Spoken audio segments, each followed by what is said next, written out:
तुम बाहर से जितने शांत दिखते हो, अंदर उतने ही शोर में जी रहे हो। हर रात दिमाग थक जाता है, लेकिन सोच खत्म नहीं होती।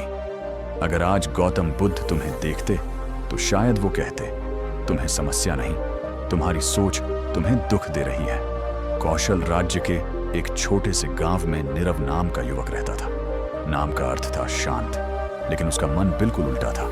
वह हर बात पर सोचता था, कोई दोस्त बात कम करे, क्या मैंने कुछ गलत कहा? पिता चुप रहे, शायद वो मुझसे खुश नहीं। अगर मैं असफल हो गया तो? धीरे धीरे उसका मन एक अदृश्य जेल बन गया। एक रात वह सो नहीं पाया। बाहर चांद चमक रहा था, लेकिन अंदर अंधेरा था। उसने खुद से पूछा, क्या मैं पूरी जिंदगी ऐसे ही सोचता रहूंगा? अगली सुबह उसने निर्णय लिया, मैं बुद्ध के पास जाऊंगा। नीरव कई दिनों की यात्रा करके बुद्ध के आश्रम पहुंचा। वह बोला, भगवान, मेरा मन मेरा कहना नहीं मानता। बुद्ध ने पूछा, अगर तुम्हारे हाथ में जलता हुआ कोयला हो तो क्या करोगे? नीरव बोला, तुरंत फेंक दूंगा। बुद्ध मुस्कुराए, फिर तुम उन विचारों को क्यों पकड़े रहते हो जो तुम्हें जला रहे हैं? उस क्षण नीरव चुप हो गया। उसे पहली बार समझ आया, दुख विचारों से नहीं, उन्हें पकड़ कर रखने से होता है। बुद्ध उसे जंगल में ले गए। वहां एक व्यक्ति भारी लकड़ियां उठाकर चल रहा था। कुछ दूर जाकर वह गिर पड़ा। बुद्ध बोले, देखो नीरव, यह लकड़ियां अतीत हैं, जितना ज्यादा उठाओगे उतना जल्दी टूटोगे। फिर पूछा, क्या अतीत बदल सकता है? नहीं तो फिर उसे बार बार सोचकर अपने आज को क्यों खराब करते हो? उस दिन नीरव ने पहली बार अपने पुराने पछतावों को छोड़ने की कोशिश की, और उसी रात उसे महीनों बाद गहरी नींद आई। कुछ दिनों बाद बुद्ध ने उसे नदी पार करने को कहा। नीरव डर गया, अगर मैं डूब गया तो बुद्ध बोले, तुम अभी किनारे पर खड़े हो, लेकिन तुम्हारा मन पहले ही डूब चुका है। भविष्य की चिंता हमें उस दर्द से भी ज्यादा डराती है जो अभी आया ही नहीं। नीरव ने हिम्मत की और नदी पार कर ली।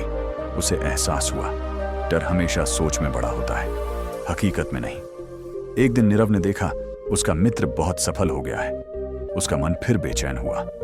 बुद्ध ने 2 दीपक जलाए और पूछा, क्या एक दीपक की रोशनी दूसरे को कम कर देती है? नहीं तो फिर किसी और की सफलता तुम्हारी शांति क्यों छीन लेती है? तुलना खुशी की सबसे बड़ी चोर है। उस दिन नीरव ने तय किया, अब वह खुद से बेहतर बनने की कोशिश करेगा, किसी और से नहीं। नीरव बोला, भगवान, मैं अपने विचारों को रोक नहीं पाता। बुद्ध ने कहा, मन एक बच्चे की तरह है, उसे डांटोगे तो रोएगा, लेकिन प्यार से दिशा दोगे तो सीख जाएगा। उन्होंने उसे श्वास पर ध्यान देना सिखाया। सिर्फ 10 सांसें, और पहली बार नीरव ने महसूस किया, शांति बाहर नहीं, उसके भीतर ही थी। महीनों बाद नीरव पूरी तरह बदल चुका था। उसके चेहरे पर एक अलग चमक थी। उसने बुद्ध से पूछा, भगवान, क्या अब मेरे जीवन में दुख नहीं आएंगे? बुद्ध, हंसे दुख आएंगे, लेकिन अब तुम्हारा मन उनका घर नहीं बनेगा। याद रखो, तुम्हें शांति तब नहीं मिलेगी जब समस्याएं खत्म होंगी। शांति तब मिलेगी जब तुम सोचना कम कर दोगे। जिस दिन तुमने हर बात को दिल पर लेना छोड़ दिया, उस दिन जिंदगी आसान हो जाएगी। ज्यादा मत सोचो, वरना तुम उन लड़ाइयों में भी हार जाओगे जो कभी हुई ही नहीं।